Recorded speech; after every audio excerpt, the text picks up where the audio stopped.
Aliás, você estava falando até sobre o comportamento, né, dos senadores. A gente está em contato neste momento, inclusive, com o senador Alessandro Vieira, que é, inclusive, um dos autores, né, dessa notícia crime que foi protocolada no Supremo Tribunal Federal, ele e o senador Fabiano Contarato. Ele já está conosco aqui na tela, inclusive. Olá, senador Alessandro Vieira, muito obrigada por nos atender aqui no UOL. Um bom dia ao senhor.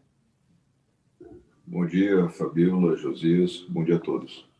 Bom, eu começo, inclusive, a gente estava falando sobre a situação de Augusto Aras e o senhor fez, né, essa notícia crime, essa denúncia por prevaricação ao Supremo, antes até dessa entrevista, ele falando que ele não tem sido omisso. Essa resposta dele à Folha de São Paulo responde o seu questionamento ou não, senador?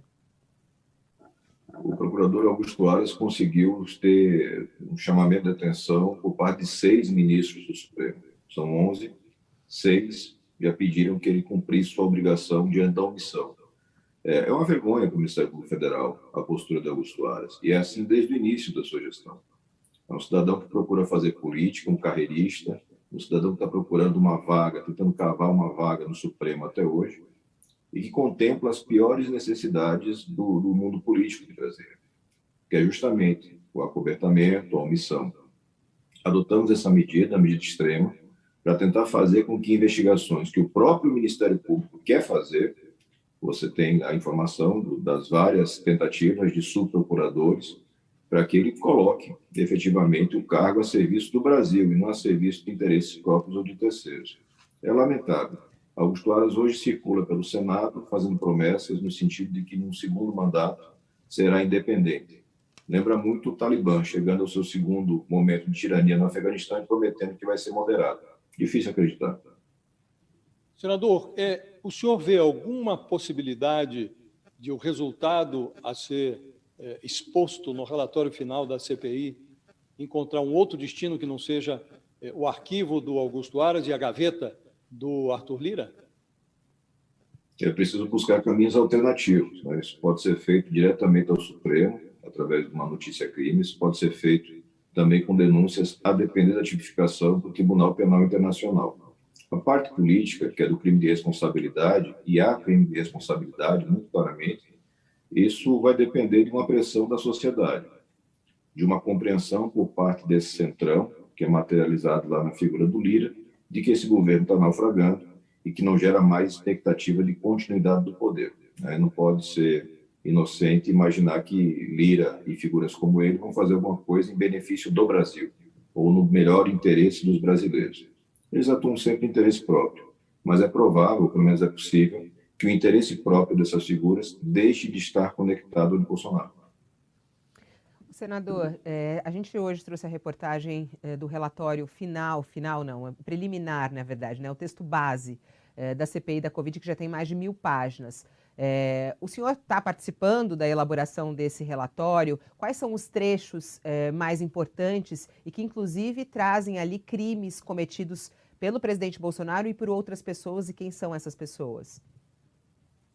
Não, nós estamos participando do trabalho de apuração e investigação. O relatório é unilateral de Renan Calheiros e vai ser submetido à análise de todos, inclusive a minha.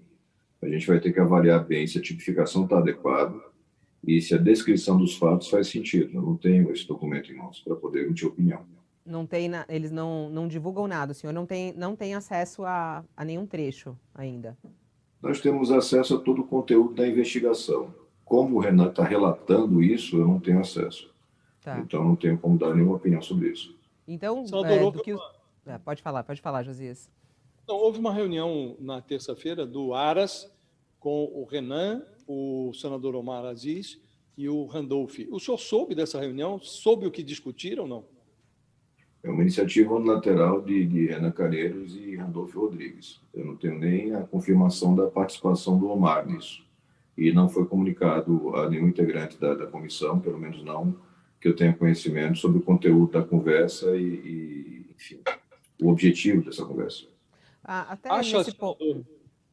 Não, só para concluir, pode falar. Esse aspecto do Aras, há alguma possibilidade hoje, o senhor imagina, de rejeição no Senado ao nome do Aras ou não? Já está líquido e certo que ele vai ser reconduzido? A maioria dos colegas ainda está tratando o momento histórico do Brasil como se fosse um momento normal.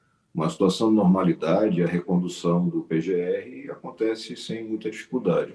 Só que nós não vivemos um momento de normalidade. Nós temos um presidente da República que ataca a democracia diariamente, em um país que está afundado numa crise econômica e sanitária.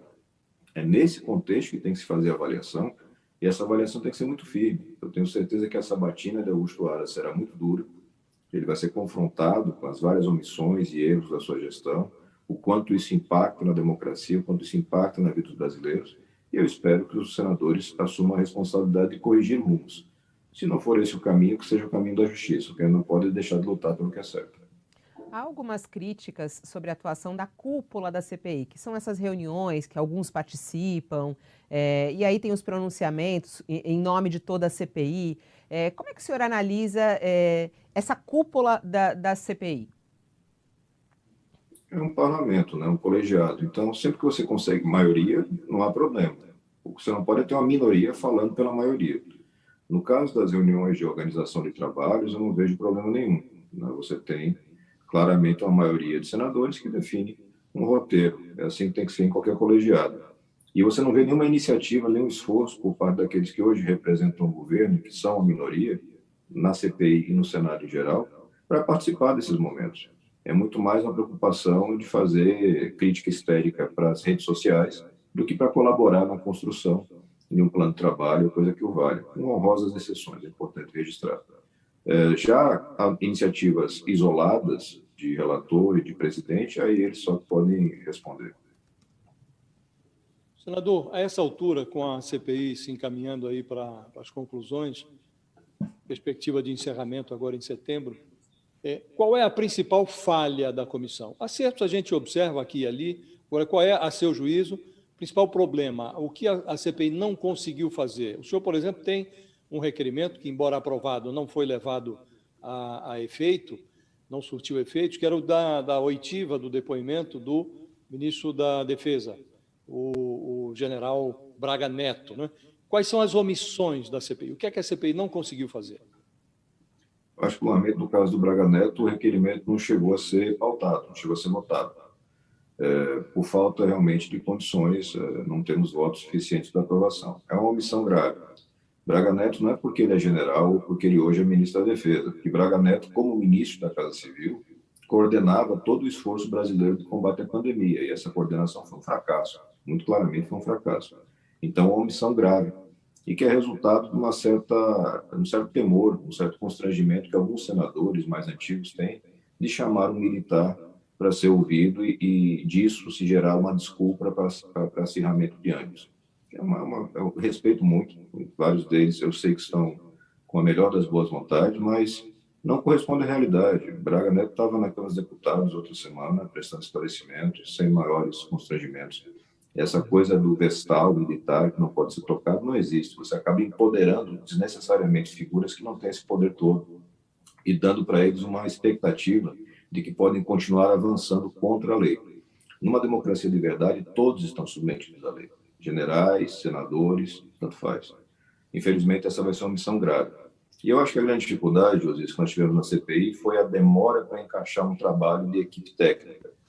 Isso retarda muito o trabalho de análise. E até tenho conversado com alguns colegas, é preciso manter um corpo técnico especializado para tocar inquéritos, para tocar investigações, uma vez que a parte de fiscalização está dentro do escopo da atuação do parlamento. Na democracia, o parlamento faz isso cotidianamente, ele fiscaliza o executivo e, eventualmente, o judiciário. Isso retardou muitos trabalhos e tirou um pouco de foco. Eu espero que nessa reta final a gente consiga trazer isso com uma eficiência e com um relatório que tenha credibilidade e bastante lastro. Depois de muitas tentativas, a CPI ouve hoje o Francisco Maximiliano, né? Que é esse empresário que está ligado, inclusive, a essa investigação do contrato da Covaxin. Qual é a expectativa para esse depoimento de hoje, senador? E também, qual é o papel de Francisco Maximiliano, né? Qual é o que o senhor, por exemplo, quer perguntar a ele e quer esclarecer com ele? O Max é um desses empresários que enriquece aqui na sombra de Brasília. É um cidadão com envolvimento, ele tem participação em várias empresas e todas elas, de alguma forma, se enraizam no poder público. Uma circulação de recursos aparentemente injustificável nas várias contas de pessoas físicas e jurídicas, mas não dá para criar uma expectativa muito elevada para depoimentos, porque é muito remoto que um cidadão vá sentar na cadeira de depoente e vá confessar seus crimes. Que ele eventualmente sente lá e diga que é verdade, ele paga propina para ter contratos e distribui recursos para autoridades políticas. Isso não é muito razoável que se espere. Mas é possível, sim, que a gente possa confrontar com algumas incongruências, alguns desvios da sua narrativa, e daí extrair alguma informação a mais. Nesse tipo de situação, a informação mais forte é a que vem dos documentos.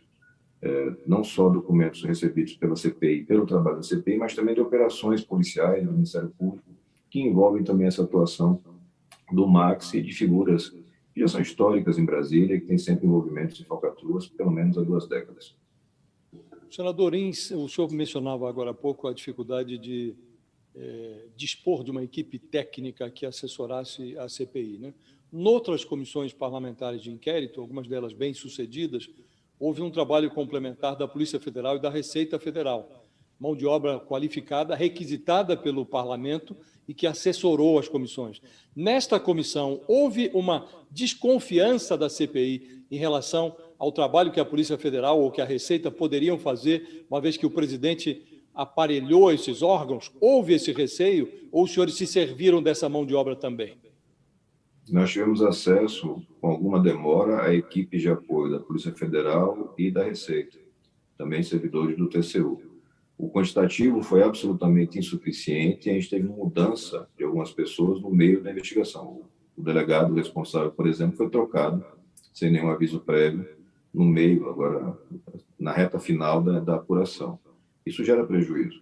Mas é importante que o Legislativo tenha uma estrutura própria de análise. Você tem essa atividade prevista, é constitucional, você tem que fazer isso, e não dá para fazer sem um trabalho técnico e até mesmo de orientação dos senadores. A maioria, no começo dos trabalhos, não tem a menor ideia do que pode fazer, do que não pode, quais são os limites jurídicos.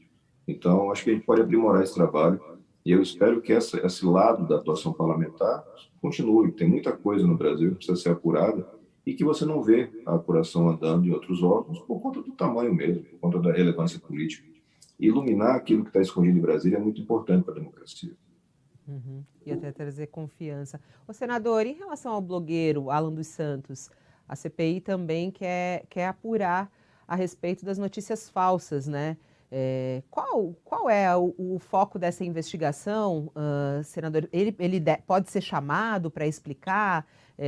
Enfim, como é que está o andamento disso?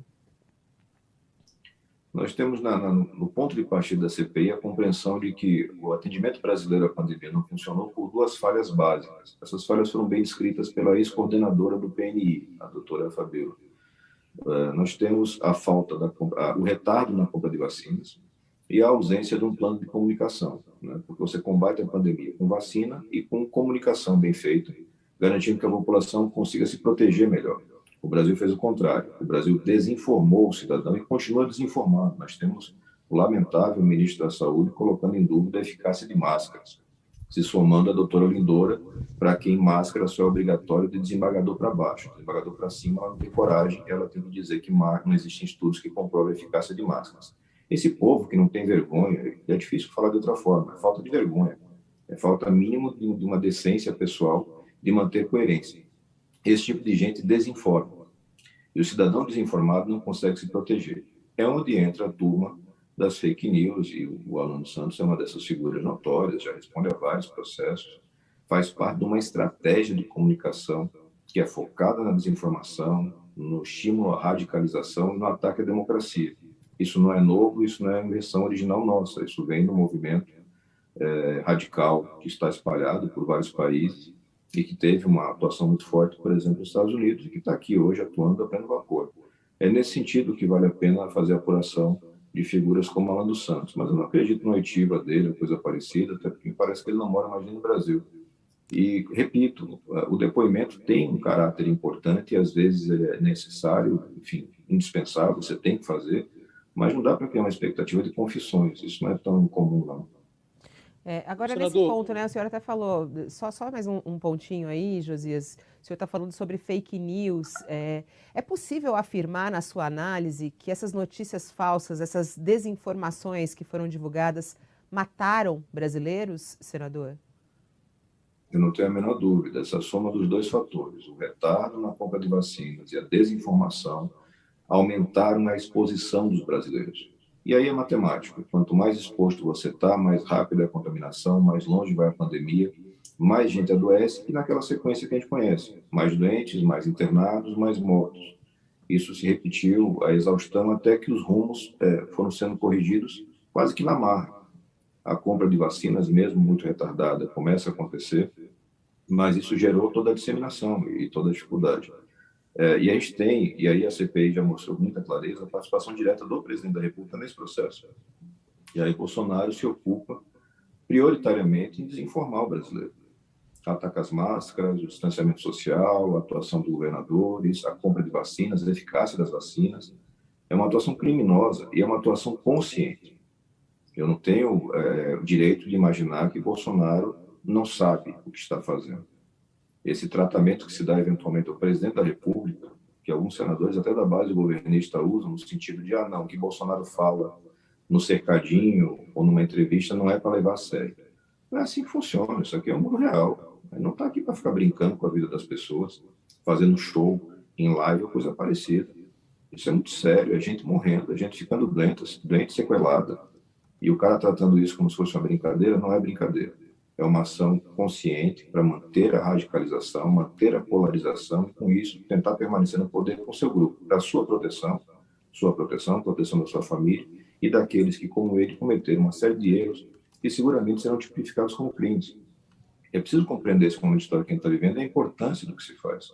Não dá para acreditar no presidente da República em nenhum lugar do mundo atacando a credibilidade de vacinas, por exemplo. E Bolsonaro faz isso o tempo inteiro, faz isso por interesses políticos. Isso é de uma desumanidade inaceitável.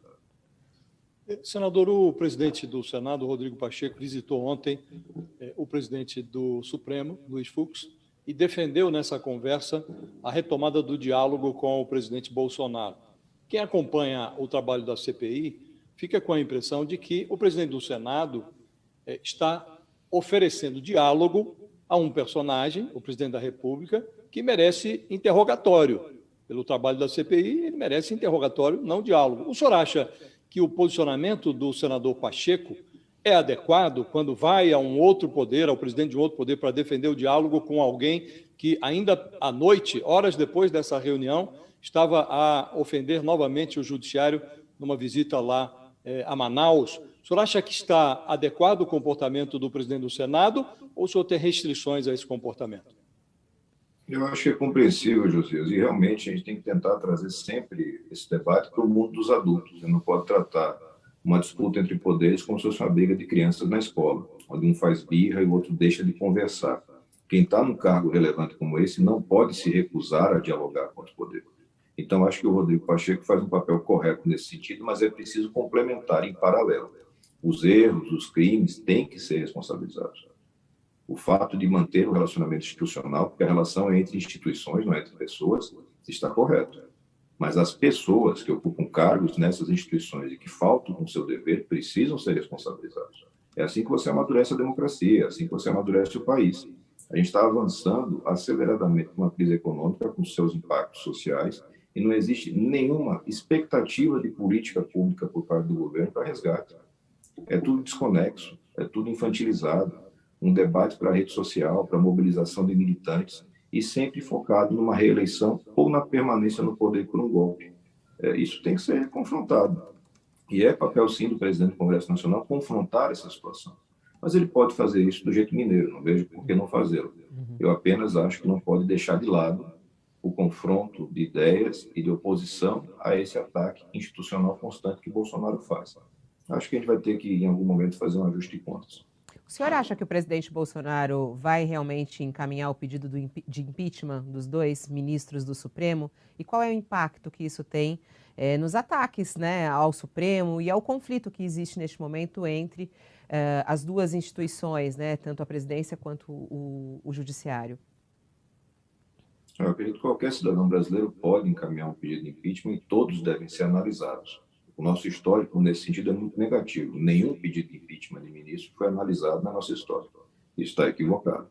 Mas ele tem que entender que, nesse momento, quando o Bolsonaro faz esse movimento, ou ameaça fazer esse movimento, que tem essa história toda de fazer teatrinho para as redes sociais e, na prática, não fazer nada, diz que é contra o sistema e senta no colo do Centrão o dia inteiro, é preciso compreender que esse movimento é uma cortina de fumaça.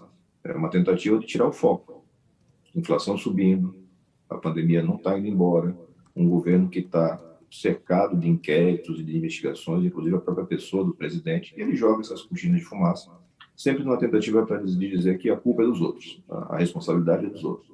Ele quer fazer tudo, ele é um santo homem, mas ele não consegue porque o sistema não permite. Jair Bolsonaro é a cara do sistema. Ele é a descrição completa do sistema, atrasado, envelhecido, corrupto que nós temos no Brasil e particularmente em Brasília. Gente que vive do poder público, se aproveita dele, enriquece, faz patrimônio, na condição de funcionário público que jamais poderia fazer patrimônio, que faz a gestão pública como se fosse uma gestão de uma coisa pessoal, baseada em interesses muito particulares, às vezes até por birra, no caso do Bolsonaro. E isso é lamentável. Então, eu não posso confundir. Tem que ser, e precisa ser, uma rotina brasileira. O cidadão que ocupa um cargo, qualquer cargo, e que comete algum ato que merece investigação, tem que ser investigado. Senador, prefeito, governador, presidente, enfim, ministro supremo. Ninguém pode estar acima da lei. Mas isso tem que se dar dentro de um contexto de transparência, de lealdade, enfim, institucional. Olha, o problema não é com a instituição, o problema não é com o sistema judiciário, o problema é com determinada pessoa que está com a conduta desviada e que tem que ter uma apuração sóbria com relação a isso. E, efetivamente, os ministros supremos são provavelmente a única categoria que nunca foi submetida a nenhum tipo de apuração. E, evidentemente, existem pessoas que ocupam o cargo do ministro supremo que precisam ter sua conduta apurada. Senador, o senhor é autor do requerimento de convocação da CPI, de instalação da CPI da toga, que não foi instalada porque personagens como Flávio Bolsonaro, por exemplo, conspiraram para retirar assinaturas e o então presidente do Senado também não estava, Davi Alcolumbre, também não estava disposto a abrir essa CPI. Hoje, o Flávio Bolsonaro, o pai dele, estão aí a atacar o Supremo e o senhor está se servindo do Supremo para requisitar investigações contra Augusto Aras e contra, enfim, investigações que interessam à CPI. Como explicar esse paradoxo? O que é que o senhor acha que mudou do tempo em que o senhor pediu a CPI da toga e agora? A necessidade é a mesma ou mudou a situação? Da minha parte, não mudou nada. Eu continuo exatamente com a mesma postura e a mesma posição, o mesmo entendimento. Existem figuras que ocupam o cargo honroso de ministro supremo que precisam ser investigadas. Eu preciso entender a evolução patrimonial de determinados ministros, eu preciso entender como se dá esse relacionamento, essa rede de relacionamentos que não é normal em nenhum lugar do mundo entre o ministro supremo e o mundo da política. Se é um juiz da comarca do interior que vai jantar, comer uma pizza, ir para um bar, para uma festinha, com um investigado, ele vai responder a processo na corregedoria do seu tribunal e vai responder a processo no CNJ. Se é o ministro supremo, não. Isso é uma coisa normal. E está tudo bonito, está tudo legal. Ele vai confraternizar com investigados, ele vai, às vezes, pedir voto para chegar a ser ministro do Supremo para investigados, e depois ele vai fazer os julgamentos, leve e faceiro. E alguns deles, claramente, com sinais enfim, de uma evolução patrimonial aparentemente incompatível. Então, isso precisa ser apurado. Continua com a mesma posição. Mas você não pode confundir pessoas com instituições. Então, acionar a justiça para fazer valer um direito ou para realinhar uma coisa que está equivocada do seu ponto de vista legal, um fato muito objetivo, a instalação da própria CPI da Covid. A CPI da Covid foi instalada depois do mandato de segurança que eu impetrei juntamente com Jorge Cajuru. Porque existia um direito de certo que estava sendo desrespeitado pelo presidente Rodrigo Pacheco. E o judiciário foi, e não poderia ser diferente, e atendeu o nosso pedido. Então, a gente tem que sair um pouco desse campo, da confusão entre pessoas e instituições. Isso é muito comum aqui no Brasil, pelo personalismo muito arraigado. Parece que a presidência é Jair Bolsonaro. Não, Jair Bolsonaro é o presidente, ele está lá de inquilino. Ele fica 4 anos, se o povo quiser, ele fica mais 4. Os ministros do Supremo também não são o Supremo. Alguns deles têm esse entendimento. É muito, enfim, esquisito, mas eles têm, de que eles são o Supremo. Não são. São servidores públicos, um cargo importantíssimo, que tem que estar submetidos ao regime democrático colocado na nossa Constituição. Nenhum deles está acima da lei.